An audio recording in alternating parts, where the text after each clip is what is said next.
The Porsche 356 is an undeniable thing of beauty, a masterpiece born to little fanfare in 1948. Its curves are more than just metal. They are a tribute to a heritage of craftsmanship, a flowing silhouette etched against the backdrop of post-war optimism. Something inside you, something that guides you, makes you feel whole. The 356 doesn't merely transport you to a different place, it takes you to a different time. An era that promises a bright, exhilarating future. It's not just a car, it is a chronicle. Its legacy would go on to define Porsche's cars forevermore.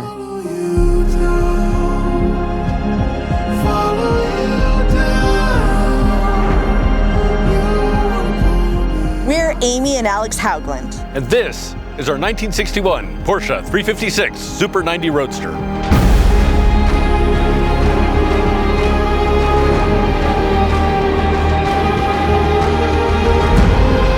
Join us as we share our incredible collection of automotive history with you. With now over 190 vehicles ranging from everyday cars of the people to exotic supercars. We'll talk about the traits and features of each unique vehicle and then take them out for a drive on beautiful Oregon roads.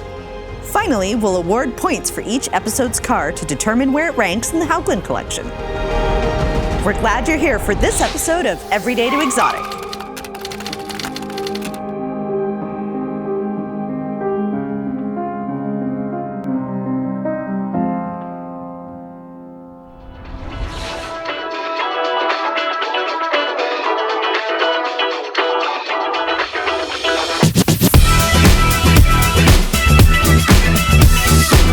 The 356 was Porsche's first production car, released in 1948 and designed by Ferdinand Ferry Porsche, whose father, another Ferdinand, just to make things confusing, had designed the Volkswagen Beetle. The 356 was based on the mechanicals of the VW Beetle, but with a much better suspension. It started production in Austria, but after about 50 cars, production moved to Germany. The 356 proved to be a very solid, well-built sports car, ending up being made in 4 different series of cars, with the last being made in 1966. Ours is the third series, a 1961 356B.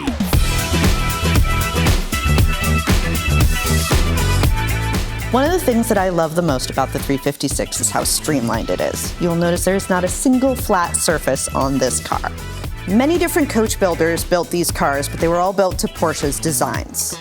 They built a lot of convertibles and hardtops, but they all have the same underlying structure. So this is actually one that was built by one of the more unusual coach builders. It's actually a Belgian company, De Turn Ferrers, I believe is how it's pronounced, although my French is terrible, so I apologize if I got it wrong. So they built 473 Porsche Roadsters, and less than 75 had the Super 90 engine. So overall that makes this a pretty rare car, and with the Super 90 being the second most powerful engine you get, it makes it actually a pretty desirable one to have.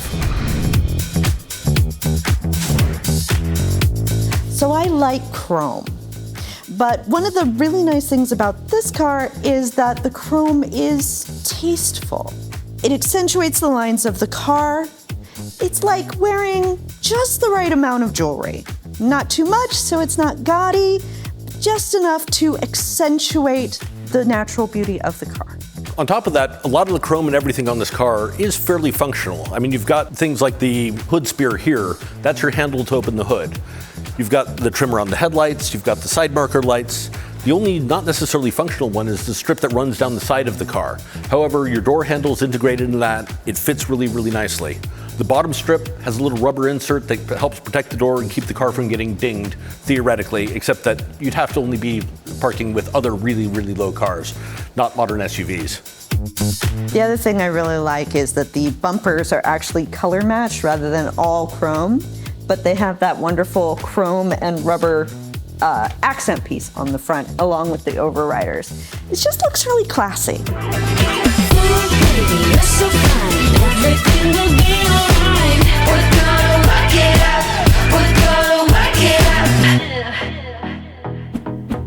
Because this is a Porsche, the engine's in the back. So in the front, you have the frunk. Ta-da! Technically, this is the frunk of the car. However, most of it's taken up by a few things. You've got your spare tire, you've got your battery, you've got your jack in here, and then on top of that, you have your gas tank. which in order to fill, you have to open this up every time. At the back of the car, we have another really cool design feature. I love how the exhaust tips come straight out of the overrider, so you don't have another distracting element. It looks like it's part of the decoration of the car. Back here, we also have your engine cover. Early Porsches all had a single vent in the engine cover. This is one of the last cars to actually have that. Later on in the 356Bs and all of the 356Cs, they actually went to 2 different covers and made other minor changes to the body design.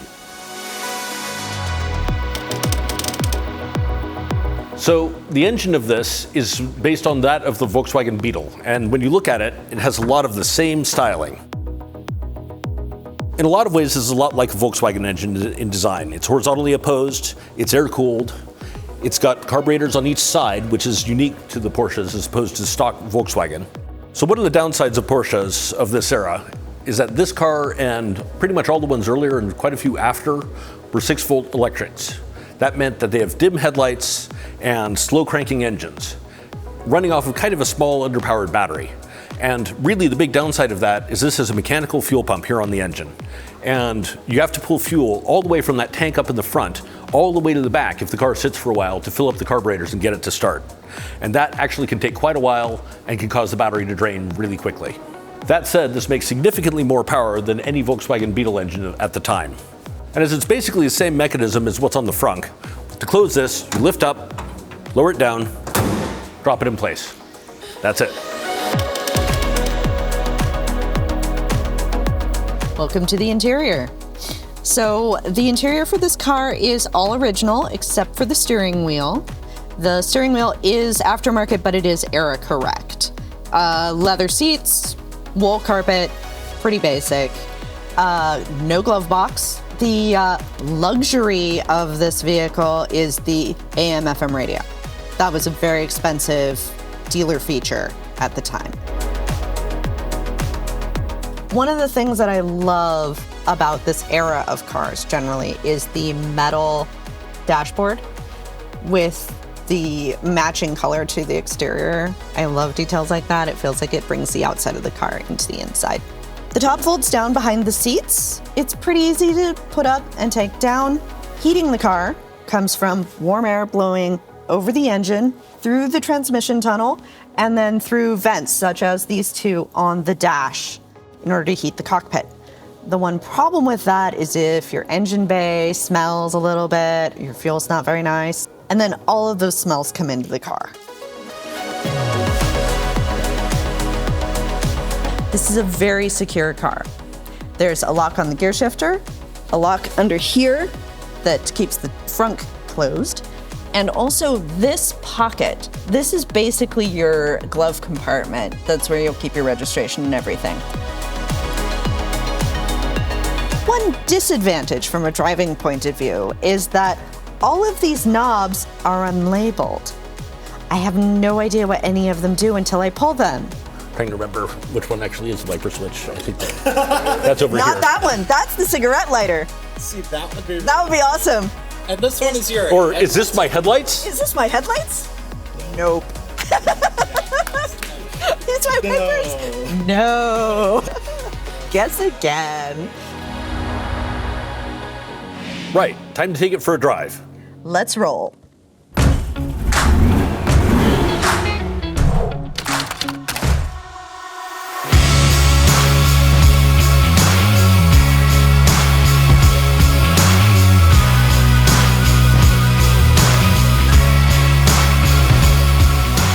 I mean, a lot of people think about Porsche and think that the 911 is sort of the definitive iconic Porsche. To me, this is where it all began. This is really where they started. This is really what defined the Porsche shape, what defined really what Porsches looked like and still look like today. This is my time. Oh, and I will survive. It's still or die, but this is my time. One of the really great things about the Porsche 356s are that they have fantastic build quality. I mean, this car's from 1961. There are no squeaks or rattles, no odd noises. Just kind of everything is really solid, really well put together. They're also just a lot of fun to drive. Not super fast, not super powerful, but very, very comfortable, great cruisers. When I pull ahead, I'ma take you to your maker. So this one, being a Super 90, is about 90 horsepower, about 90 pound-feet of torque as well, and was sort of the top trimmed engine for these. Being simple and air-cooled, they're also really reliable. So there's not really much to go wrong. Very, very basic car. And these cars have no problem keeping up with modern traffic. I've driven this down the freeway without any issues. 60, 70 miles an hour, not a problem at all. They're very, very capable of keeping up speed. They also seem to handle heat real well, which a lot of classics seem not to. So they tend to be pretty reliable even in hotter temperatures.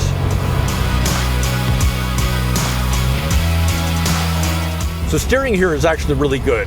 The steering's fairly light, brakes are pretty responsive, the throttle is pretty easy to manage. And I will say, as the passenger, I feel very comfortable in this car. I have lots of room.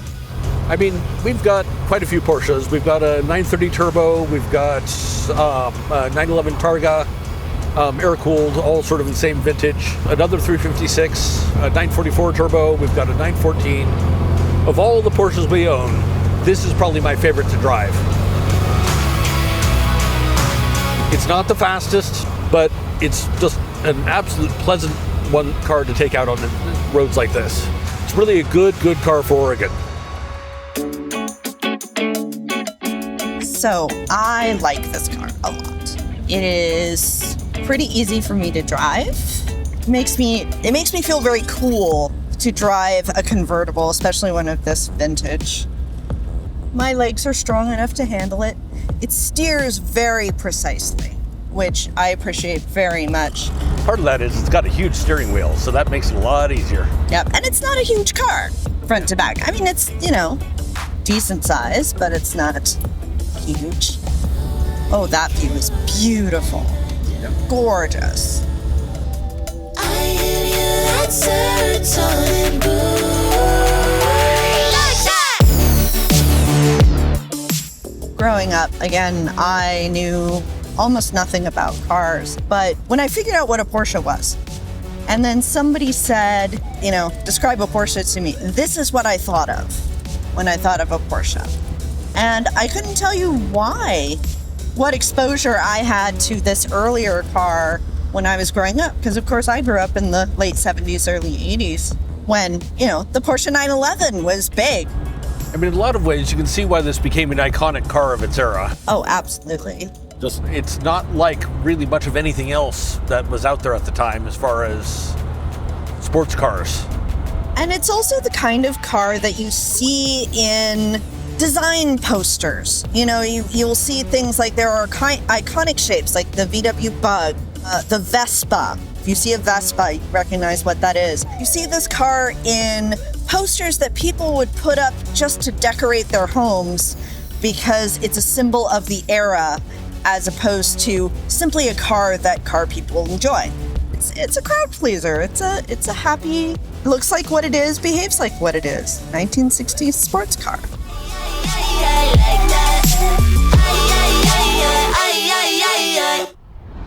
Right, we're back in the studio and it's time for the Haugland Score. Here's how it works. Alex and I have individually rated the car in 5 categories, each with a rank of 0 to 10. Then we add our scores together to give us the final Haugland score. After we combine our scores, the results go up on the board.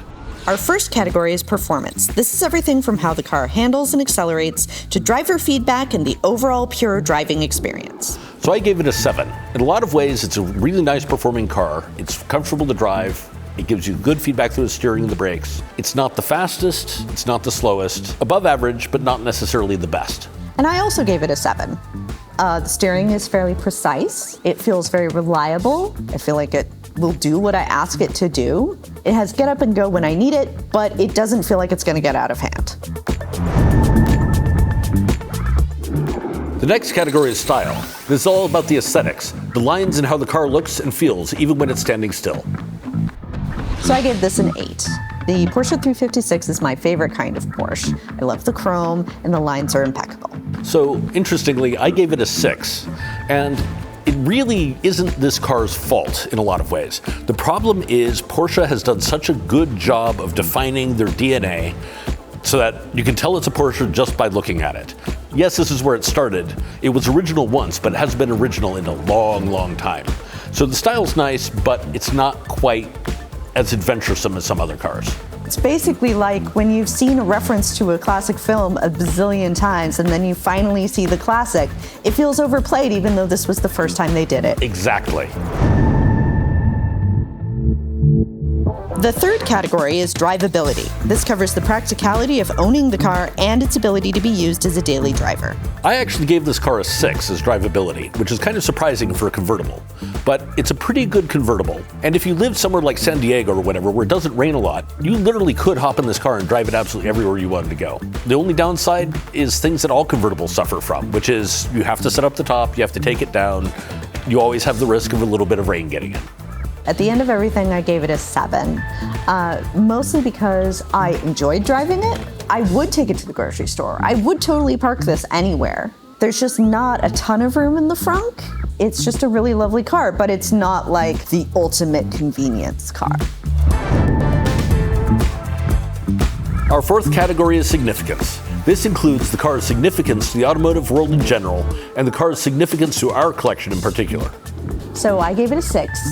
It defined what Porsche would look like later, but it's not super significant in the grand scheme of cars. And also, we don't have a lot of individual history for this car, so it's not hugely significant in our collection, except as a good example of what it is.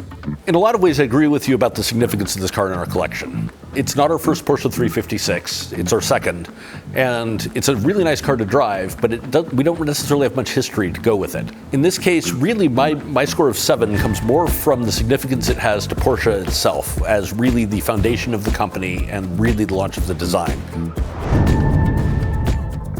Our final category is delight. This is the fun factor of owning the car, driving it, and seeing other people's reactions to it. So I gave this car an 8. It is really a fun car to drive. Being a convertible, it's very nice to have the top down. It has enough power to get around. It's absolutely a wonderful touring car. Other people love it when they see it. They may know that it's a Porsche, but it looks different from some other Porsches. And I gave it a 7. While it is a fun car, it doesn't spark joy for me the same way that some of our other cars do. But there is a lot of joy when we take it out and other people see it. So, adding everything together, that brings us to a total of 69 for our 1961 Porsche 356 Super 90 Roadster. I mean, overall, I think that's fair. That's a pretty good score, I think, for the car, and I think that fits in well with where it fits in our collection. And I feel like we have very similar ideas. Our numbers were like 1 or 2 off from each other most of the time. Thank you for watching this episode of Everyday to Exotic. Our goal is to create a show that's as much fun for you to watch as it is for us to make. So please comment. Let us know what you liked and what you'd like to see. Don't forget to subscribe. We're creating new content all the time, and we're looking forward to bringing it to you. You'll want to be among the first to know. And if you have friends who you think would enjoy this, please go ahead and share it with them. Don't forget to like. And if you want to see what else is going on with the Haugland Collection, follow us on Instagram at Haugland Collection. We'll see you on the next episode of Everyday to Exotic. Okay, see you later. Bye.